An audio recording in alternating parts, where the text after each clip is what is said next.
Hi, everyone. Thanks for having me. Thank you.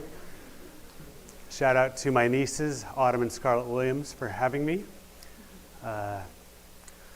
Well, today we're going to talk about something that's, even after all these years, is a little difficult. So if I'm not as smooth as some of the other speakers, I apologize. But I'm going to start off with a cliffhanger. I was standing on the edge of a hill. Below me was a pile of garbage where people would throw discarded microwaves and assorted garbage. And one of my kidnappers said to the other one, "You're going to do it." And he handed an AR-15 to him. And he walked over and he raised it right to my face.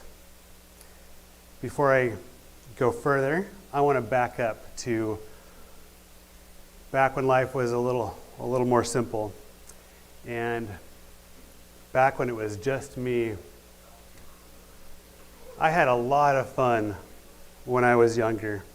Skiing, snowmobiling, dirt bikes, golf, private jet rides. It's not a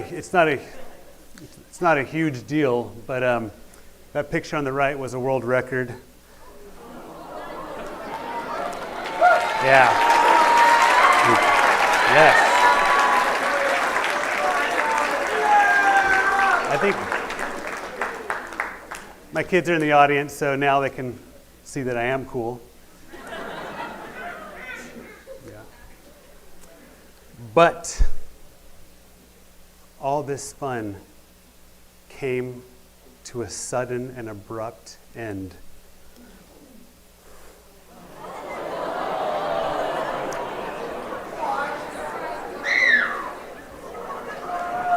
My wife's here. Just kidding. I love you. No, it did come to an end. Because I'm an adventurous person, right after we got married, I took a job in Monterrey, Mexico. And Monterrey, Mexico is a city of about 4 million people in northern Mexico. It's a big economic hub in Mexico. There's tons and tons of factories where a lot of U.S. automakers have their parts made. So it's a great city. And we had a wonderful time living there for a year and a half. And then one day I was with a coworker, and out of nowhere, a truck slammed on its brakes in front of us.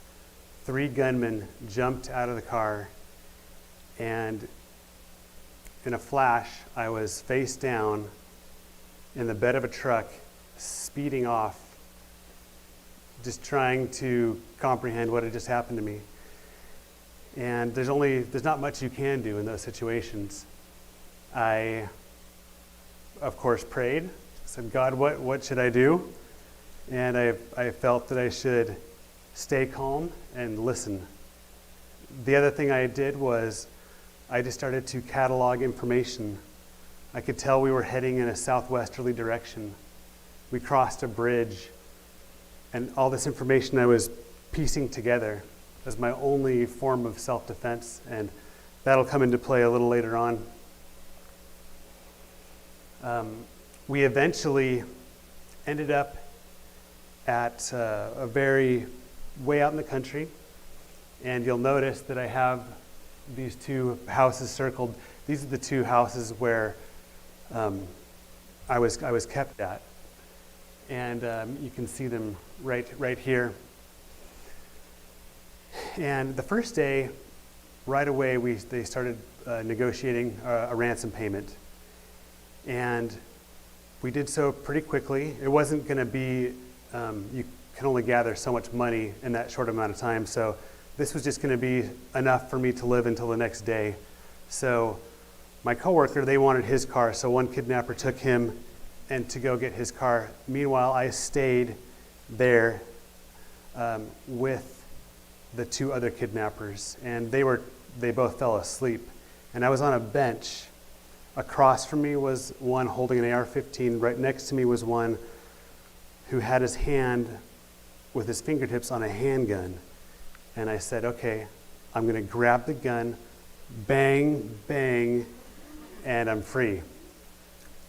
You know, obviously I'm a redneck from the pictures. I know how to use a gun. So I counted to 3. 1, 2, 3. And I just felt this voice say, don't touch the gun. And I thought, no, you're just nervous or something. Okay, again, 1, 2, 3, even louder, don't touch the gun.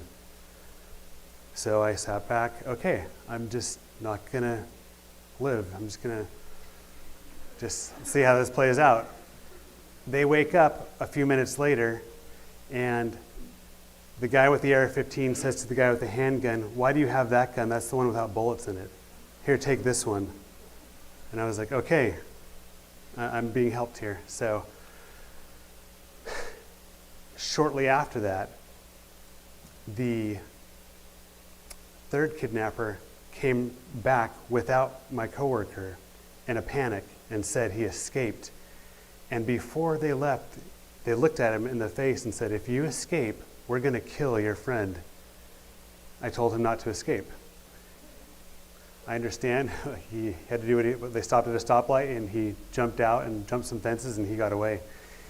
And then for the next 30 minutes, I had to watch them debate back and forth whether we should kill him and forget about the ransom payment or carry on. And it was just, you know, quite the nerve-wracking experience to listen to that.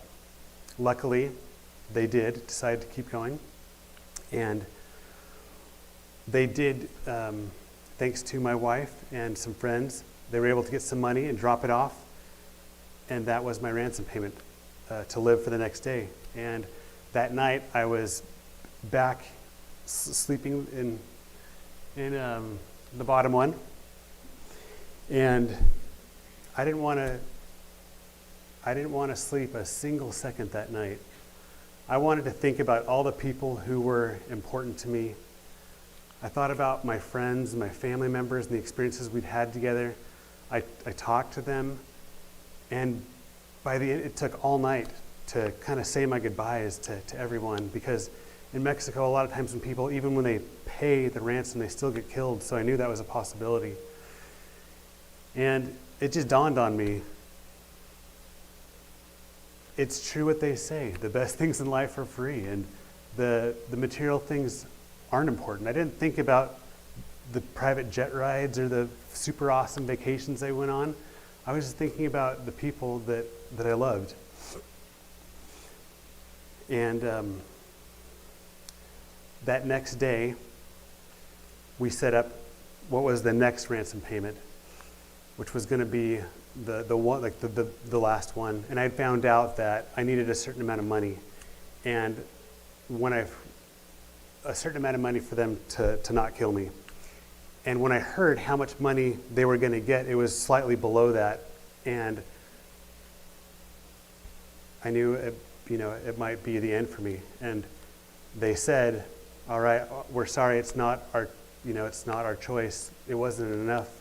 Go stand right there on that hill with the garbage behind you." I was going to be shot and discarded like a piece of garbage. And I wasn't the only one listening. My wife was listening too, because right as he raised the gun up to shoot me, I had a thought come into my head, and I said, my wife's wedding ring, it's worth X amount, which put me over that limit.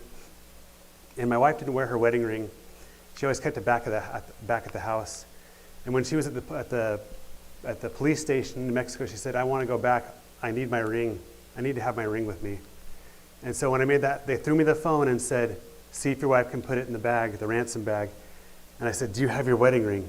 "Yes, I do." She put it in the bag. They went and got it, and they came back laughing and said, "I can't believe you saved your life like that." And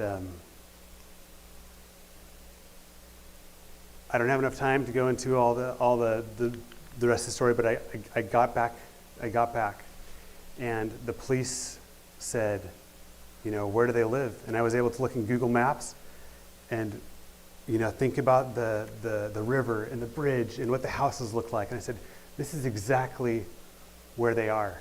This is the road they go on. All the details. A couple months later, they kidnapped a school teacher who didn't have any money, had kids, just a totally innocent person. And with this information, the police were waiting, and they killed them and rescued the lady,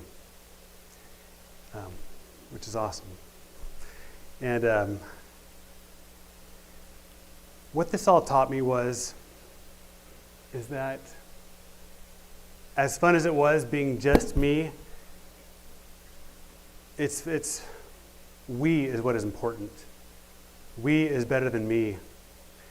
I can't go into all the social science, but people are becoming less and less happy in first world countries, and it's because we're just in our phones and we are losing our community, the human interaction, the personal relationships.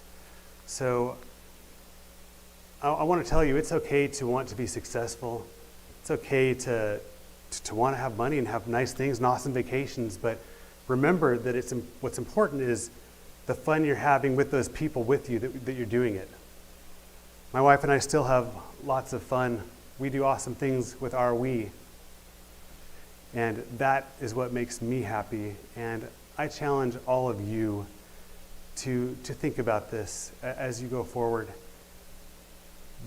Truly, the best things in life are free. What makes you happy are the people that are in your lives. And thank you so much for having me.